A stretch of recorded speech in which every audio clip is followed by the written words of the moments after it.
કેન્દ્રીય ચૂંટણી પંચ દ્વારા દેશના 10 રાજ્યોમાં રાજ્યસભાની 37 બેઠકની ચૂંટણી માટેનો કાર્યક્રમ જાહેર કર્યો છે।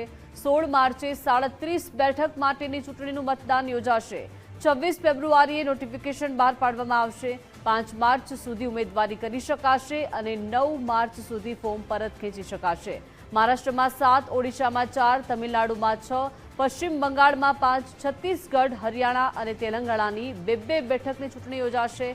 હિમાચલ પ્રદેશમાં 1 બેઠકની ચૂંટણી યોજાશે। તો ચૂંટણીની જાહેરાત સાથે જ રાજકીય ગરમાવો પણ જોવા મળી રહ્યો છે।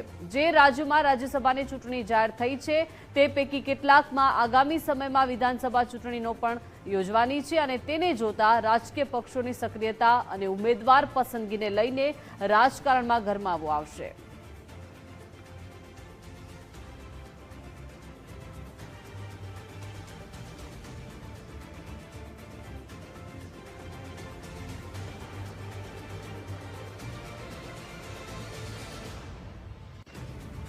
તો 16 માર્ચે રાજ્યસભાની 37 બેઠકની ચૂંટણી માટે મતદાન થવાનું છે। મહારાષ્ટ્રની 7, ઓડિશાની 4 રાજ્યસભા બેઠકની ચૂંટણી।